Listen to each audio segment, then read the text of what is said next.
Everybody ready? Again, I want to apologize for being late.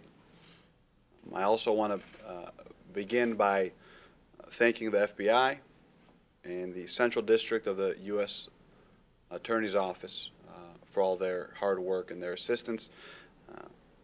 Up here with me today are Paul Miller and Michelle Hornish from the General Counsel for the Illinois State Treasurer's Office. During the last few weeks, my office has been working closely with officials from the FBI, assisting them in building a case against a former Treasurer's Office employee. That former employee, Deborah Kirby, named in a federal indictment released just a few moments ago, is accused of stealing $750,000 from the state treasury during late 2005, almost a year before administration took over the Treasurer's Office. Although the alleged misconduct took place during the prior administration, these charges are particularly troubling to me. This indictment represents a stunning disregard for the public trust and an appalling display of fraud by someone who was supposed to be responsible for protecting taxpayer dollars. Ms. Kirby should have been working on behalf of the public. Instead, she allegedly engaged in a pattern of deception to defraud the state out of $750,000. Ms. Kirby was in charge. Ms. Kirby was in charge of the banking division's clearing unit, made $67,000 a year in salary, and was responsible for the work of 3 employees. At her direction, the clearing unit would verify that payments received by the Treasurer's Office had sufficient funds to clear before getting transferred to the Comptroller's Office.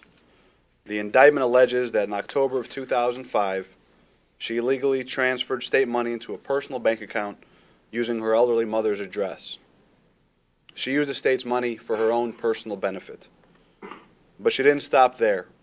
Just before she retired, she apparently concocted a second scheme to cover her tracks, ensuring that she could retire with the golden nest egg, all courtesy of Illinois taxpayers. I'm certainly outraged by these allegations and Ms. Kirby's behavior, but I'm also outraged that the system that was in place allowed it to happen. This indictment speaks volumes about a failure to protect the state's money and a lack of accountability among employees. If these allegations are true, Ms. Kirby committed outright theft, pure and simple. She essentially robbed the state's bank in broad daylight. Having safeguards in place to protect the state's money sitting its own piggy bank seems obvious. This administration has already implemented new security measures, including a revamped system of checks and balances that would have prevented Ms. Kirby's alleged crimes. This alleged fraudulent behavior will not take place as long as I am the State Treasurer of Illinois. Furthermore, I will continue to examine the policies and procedures in place in my office to root out any possible vulnerabilities that would allow an unscrupulous person to betray the public trust in the future. And while I believe that this illicit behavior represents an isolated breach of the public's trust, I explained to office employees earlier today that government corruption is insidious and comes with costs that extend far beyond wasted taxpayer dollars. I made it clear that violations of the public trust in this office will not be tolerated on my watch and will be acted upon immediately and with the most serious of consequences. Elected officials ask the public to place their trust in them. That trust should carry down to every last person that is hired on their behalf. Thank you for being here. We'll take some questions. Please bear with us. We only got the indictment ourselves not too long ago, and Mr. Miller and Ms. Hornish are going to help answer any questions that require more. Can you explain, she read the $750,000, why is the net loss just more than $200,000?